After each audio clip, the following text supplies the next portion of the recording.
Friends, welcome to Biology Made Easy.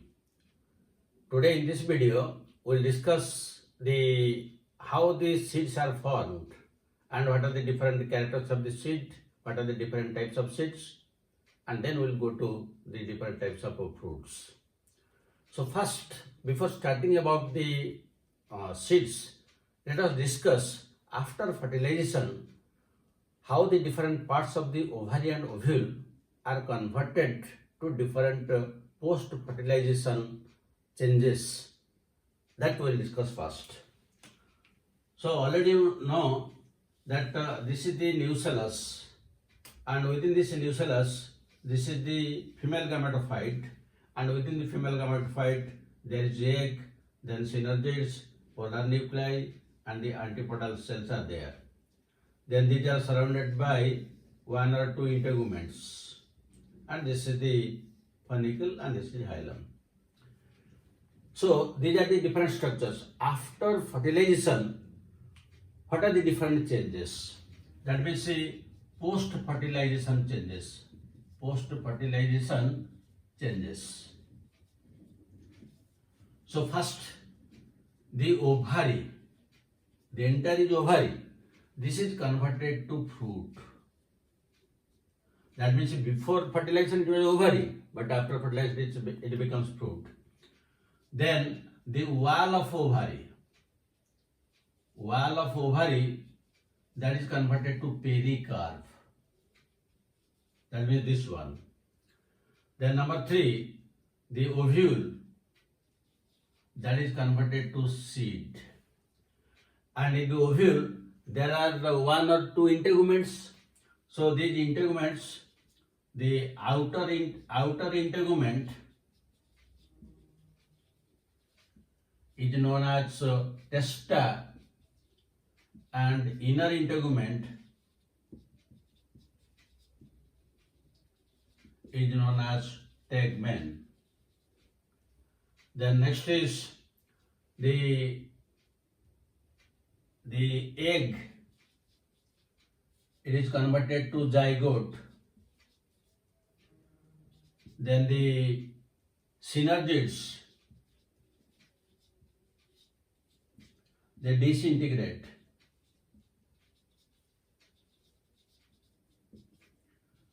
The antipodals, they also disintegrate. The polar nuclei, they are converted to the endosperm. This is zygote and finally embryo. Then the next is, now the nucellus is almost used by the female gametophyte, but sometimes if some amount of nucellus remains, that is known as perisperm. So we can write here remnant of nucellus. This is known as perisperm. Then the hilum remains as hilum. Then funicle becomes the stalk of the seed. So in this way, the different parts of the ovary after fertilization are converted to different parts of the fruit and seed. Now before moving to this seed, let us discuss another very important thing. Now here the ovule is formed. This egg is fertilized and it gives rise to the embryo. So the embryo represents the future generation, because when the embryo is germinated, it will give rise to future plant. It represents the future generation. Now this is the ovary, or you can tell that this is the ovary. This is the ovary. Now the ovary was present in the flower, and the flower is present in the plant. So this represents the past generation.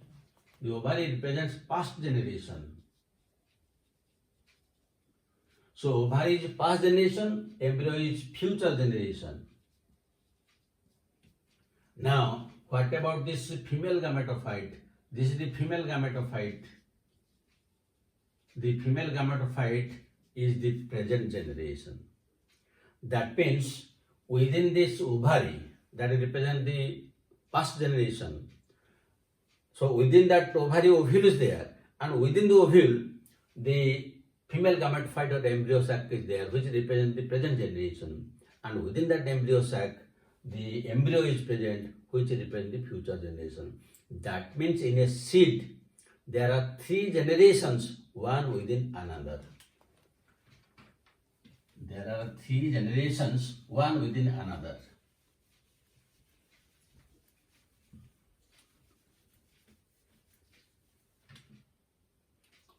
Three generations, one within another. You can write in seed, there are three generations, one with another. So the number one is the ovule.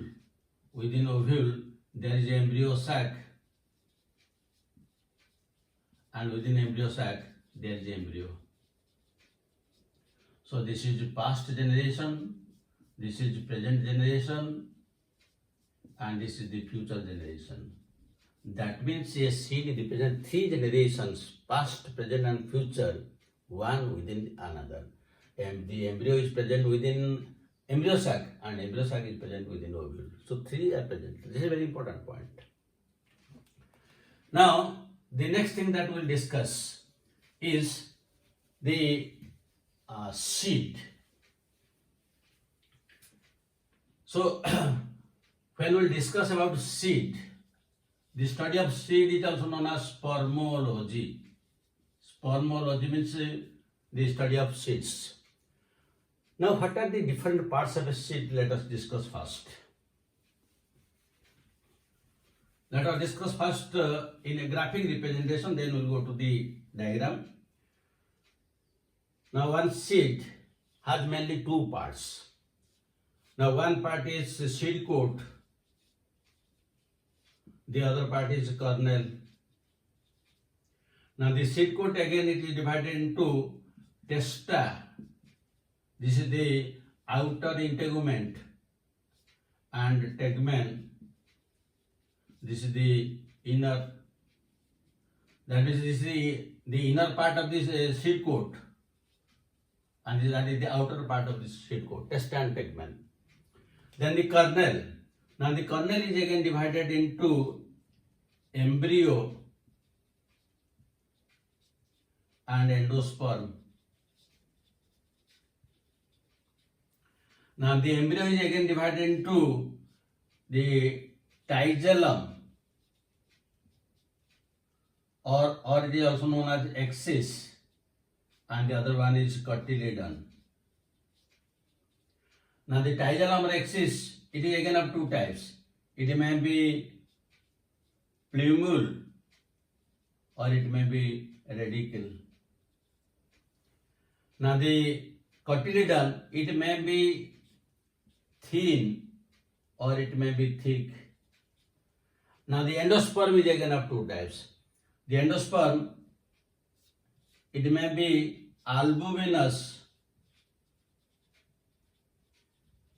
or endospermic, and the other is exalbuminous or non-endospermic. So a seed has these characters. The cotyledon may be thin, thick. The endosperm may be, if it is well developed, it is albuminous. If it is not present, it is exalbuminous or non-endospermic. And the embryo has axis and cotyledon, and the axis has again plumule and radicle. Whereas the seed coat, the outer one is known as testa, and the inner one, which is thin, is known as tegmen. These are the different parts of the seed. Graphic represent you can remember. Now let us explain it diagrammatically. So we will discuss it diagrammatically. Suppose let us take first one dicot seed. So in the dicot sheet there are two cotyledons, and in between the two cotyledons there is the embryonal axis. So this is the embryonal axis. Now what are the different parts? Now this is cotyledon. So these are the two cotyledons. This is embryonal axis, the top part. This is known as plumule, and this is known as radicle. So radicle will give rise to root, while plumule will give rise to shoot. Now below the plumule and above this cotyledon, this part is known as epicotyle. Epi means above, cotyle, cotyledon. And this part is known as hypocotyle. Hypocotyle. Hypo means below cotyledon. That is, it is present below. Now if we come to the structure of this is the dicot sheet. Dicot sheet. This you can take P, B in gram, anything. Then if we come to a monocot sheet. The monocot sheet is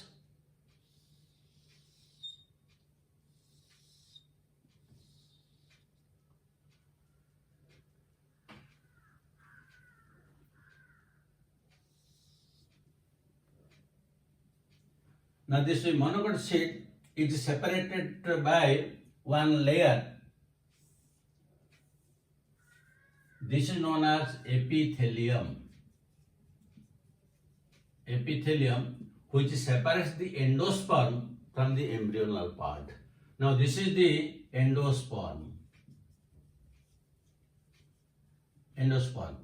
The endosperm is the outer layer of endosperm is covered by one proteinous layer.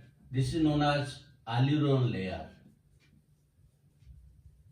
Aleurone layer. It is proteinaceous, and that is the outer part. Now you come to the embryonal part. Now in the embryonal part, you will find this side is plumule and this is radicle. This is plumule and this is radicle. The plumule is protected by coleoptile, while the radicle is protected by coleorhiza.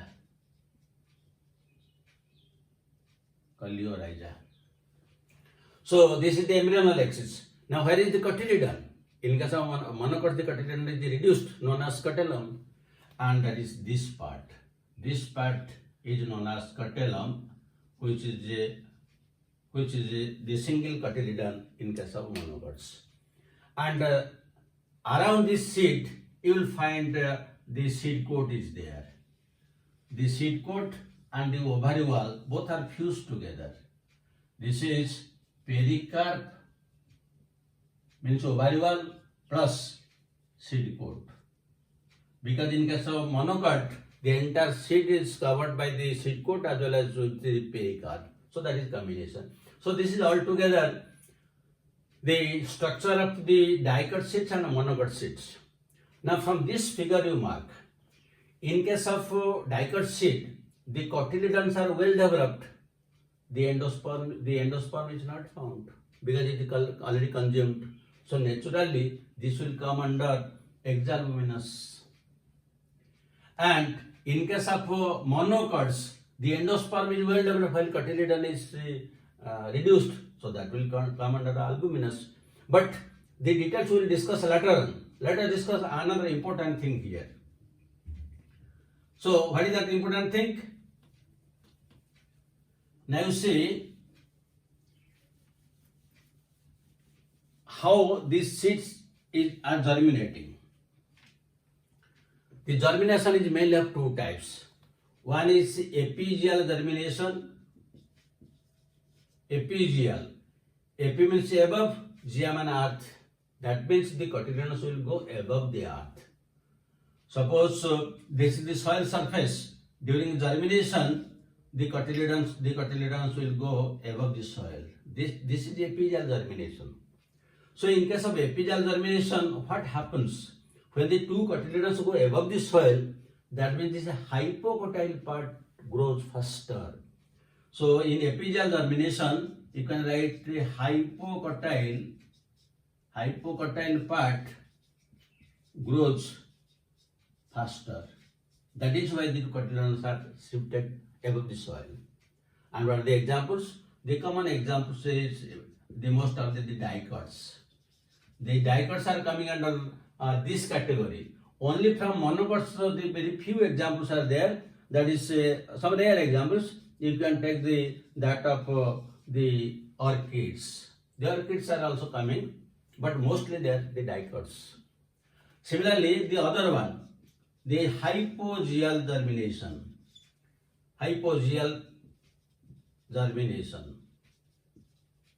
So again, hypo means below, gea means earth. That means here, if this is the soil surface, the cotyledons will remain inside the soil. Why? Because the epicotyle part grows faster. Here the epicotyle grows faster. And here the example is usually monocots.